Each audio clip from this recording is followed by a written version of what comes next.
What is sin? To be more specific, what is the nature of that sin for which we are considered guilty before God, condemned, to be lost eternally? What is sin? This might seem like a strange subject when we're really talking about righteousness by faith, how to be saved, how to find salvation and freedom from sin. Why should we talk about sin? We want to know how to be free from sin, don't we? It's a little like going to a doctor's office. When you go to a doctor, you know that something's wrong. You can't quite get your finger on what's causing it. You feel not quite right. And when you go to that doctor, you expect more than just a cursory prescription. You expect an examination, and you expect a diagnosis. Because you see, we want to know the cause of the symptom. We don't want to know just how to solve the symptom that we're feeling. It's a little like that in righteousness by faith. Unless we know the cause for our disease, we will likely be applying the wrong remedy to a symptom. And so our subject is sin. What is it? What is its nature? Why are we guilty before God? A few years ago, I came across a very interesting book written back in 1945, published by the Nazarene Publishing House. The book is entitled A Right Conception of Sin, written by Richard Taylor. And I'll share just a few sentences from this book. Sin, as one doctrine of the Christian system, is the common denominator of the other doctrines. The question of sin is so basically related to the nature of God and the plan of redemption. It is the one doctrine by which all others can be reduced to their simplest significance. Furthermore, it forms the surest and most logical measuring stick by which the accuracy of those doctrines can be detected. The doctrines relating to sin form the center around which we build our entire theological system. If our conception of sin is faulty, our whole superstructure will be one error built on another, each one more absurd than the last, yet each one necessary if it is to fit in consistently with the whole erroneous scheme. If we are to end right, we must begin right. Many, perhaps most, of the errors which have protruded themselves into Christian theology can be finally traced to a faulty conception of sin. Because someone's notions of sin were a bit off color, his entire trend of reasoning was misdirected. A theologian's ideas of sin may have only slight error, seemingly innocent, but that is sufficient to cause a distinct deviation in the line of his thinking. And as his system develops, he is carried farther and farther on the wings of human fancy from the truth. To reason from a false premise is to start an endless chain of false conclusions. Therefore, we say that one who does not have correct views of sin is not apt to have correct views of any other fundamental question.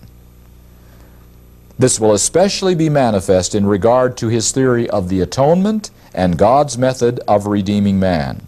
To insist on correct views of sin is to make it impossible to stray very far from essential truth. I believe he was right in his analysis. The doctrine of sin, the question that I asked, what is sin, is that basic premise, that bottom line, the common denominator. If our doctrine of sin is correct, we can build a correct gospel. But if our doctrine of sin is faulty, the whole gospel built upon that will be faulty as well. And so, what is sin? There are at least two current definitions of sin that are mainstream in Christian thinking. The first definition of sin: sin is the nature with which we are born, our very constitution. We are born into this world inheriting a fallen nature from Adam and Eve. Because of their sin, they passed on this fallen nature to all succeeding generations and every individual on the face of this earth. And because of this, our very nature is distorted. It isn't the way God designed it to be. The first definition of sin says that that is our sin, and that is our guilt. Our being born with a fallen nature. We are guilty before God, not because of what we do or say or think. We are guilty before God because of who we are, because of our very construction with fallen human natures. And that means, of course, that everything we do in life is sin. Every act of our life is based upon a sinful nature, and therefore sin is constant. It is ongoing until the time of death or glorification. Most of the Christian world believes that this is the correct definition of sin, that we stand guilty before God because of our nature, born that way, destined to be that way. I am suggesting that there is a second possible definition of sin. And that second definition says everything that the first definition says, namely that we are born in a fallen world, born to fallen parents, with a fallen nature inside us that leads us astray. It says all of those things, but it says we are not guilty before God because of an inheritance of all of these things. We do not stand condemned automatically at the moment of our birth because of our equipment, because of faulty equipment inherited from our parents. We stand guilty, this position says, because we choose against God, because we choose to say no and use this faulty equipment in a way that will dishonor God. We choose to rebel against God. So once again, the two definitions of sin. First, we are guilty because of our nature, inherited from our parents. Second definition of sin, we are guilty because of our choices, made by free will in opposition to God's law and God's way of life. Those are the two definitions. Which is right, and how can we tell? In our first presentation, I said that I believe that the definition of sin that is biblical is that it is by choice rather than by nature. I said that to believe that we are sinners by nature is a false premise that will lead ultimately to false conclusions about not only how a man is saved, but ultimately as to whether or not the law and the Sabbath are important in God's sight. And so I'm going to try to show in this presentation why I believe that to be true. Why I believe that we are sinners by choice rather than by nature. First of all, we're going to have to establish a difference here in our speaking about sin. Sin is a broad category.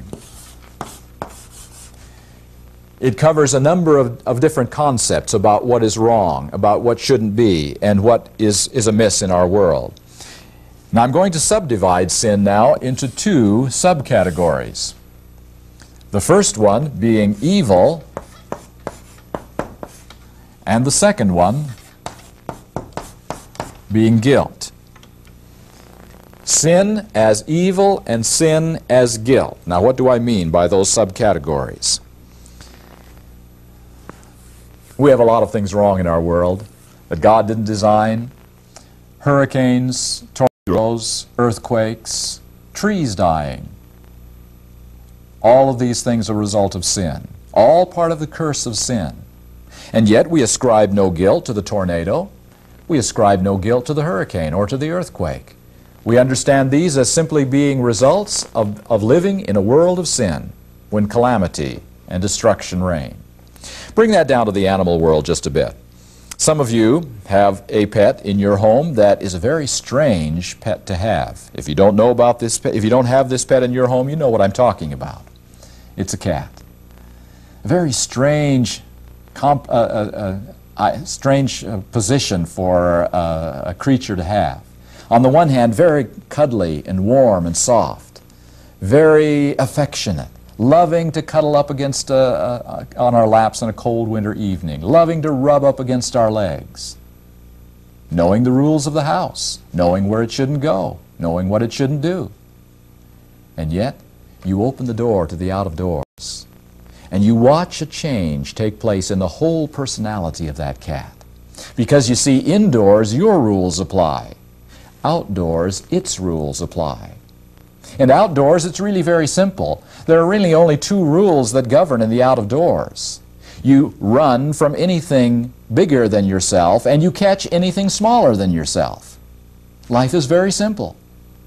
Now, do you suppose that your little pet is going outdoors to admire the new rose bush that you labored over, that you watered and fertilized, and so it is bearing beautiful blossoms? Is it going out there to sit under the shade tree to admire the landscaping in your backyard? Or is it going out there with one purpose and one only in mind, to search out and destroy anything smaller than itself that it can find? Isn't that the reason? And when it does that, have you noticed that your sweet, lovable little pet that just was in your house, curled up on your lap, isn't quite so lovable when it finds that little mouse, when it finds that little gopher, when it finds that little animal that isn't able to defend itself? And have you noticed with a great glee and happiness that your cat tortures another animal to death? Doesn't kill it quickly. It plays with it. It teases it. It hopes it'll hang on a little longer to life so it can play with it a little more, until finally, with a look of disappointment, the game is over and the animal is dead. What do you do now when your little pet comes back to your back door, trophy in mouth, wanting praise, wanting to be welcomed back into your home? Do you lock it up in jail for the rest of its life because it has done such a horrible thing out in your backyard? Or do you simply brush away the fur and the feathers or whatever else it might be and welcome it back into your house, where it continues to go on its normal way of life? What has happened here? What has happened to a sweet, lovable little animal that has made it a vicious predator, willing to torture another animal to death for its own satisfaction? What has happened is that evil has happened in our world. Do we consider that cat guilty because it did that? Not for one moment. It had no way of choosing. It had no way of deciding whether that was a right or a wrong act. Instinct propelled it, and its instinct said, kill. That's my reason for being here. That's my function. And it killed very brutally. We recognize that fact. We recognize that that cat did not do something in a malicious way, even though it did something very brutal. But it did not do it with evil intent or motives. And so we welcome a killer back into our home because we make the distinction between what is evil and what is guilt. We even do it in the human situation, and we do it quite regularly. Stories appear in the newspapers and on television every now and then about a young toddler finding a strange new plaything in a bedroom drawer, and finding that new plaything, suddenly a report goes off and a brother or a sister lies dead or wounded because of the play of the toddler. Has evil happened? Very definitely. Do we ascribe guilt to the toddler? Under no circumstances. There is no trial. There is no judgment as to guilt or innocence. We don't even consider the question. But now, what happens when a 17-year-old finds that same gun in the same drawer and the same results happen? Do we pass it off quite as lightly as we did with a 2-year-old? Or now do we ask a question? The question, why? What really happened there? Was it an accident? If so, we treat it one way. But if the answer is, it was planned, it was premeditated, then a whole different system of laws and justice takes over. A whole court system comes into play, because now we are judging guilt or innocence. So you see, my point simply is that every day of our lives, we are making a distinction between evil that exists in our world that cannot be helped but must be adjusted to, and guilt for which we are personally responsible and which we eliminate wherever we can find it. You live with evil. You eliminate guilt. And so I'm suggesting that right in our world, in our everyday life, we make a distinction between evil and guilt on a regular basis. The question is now, does the Bible make that distinction? Does the Bible teach that there is a difference between evil and guilt in our world? We're going to start back in the book of Genesis, right back in the beginning when God set this world up. And in Genesis chapter 2, verse 17, God gave His first command to His first two individuals on this earth. He said very simply, "But of the tree of the knowledge of good and evil, thou shalt not eat of it. For in the day that thou eatest thereof, thou shalt surely die." Now, as we reflect on that command given by God, we might have a question mark come to our minds. Did God really mean what He said? In the day that thou eatest thereof, thou shalt surely die? Adam and Eve ate of the tree, didn't they? Adam and Eve didn't die that day, did they? So did God's promise fail? Did God make a mistake? Didn't He mean what He said? Or what is the solution? Why didn't Adam and Eve come under the death penalty that very day, just as God said? Back in the opposite end of the Bible, in the book of Revelation, is another text. Revelation chapter 13, verse 8. In the last part of this verse, it speaks of a book of life. And the book of life is called the book of the Lamb, slain from the foundation of the world. The Lamb, slain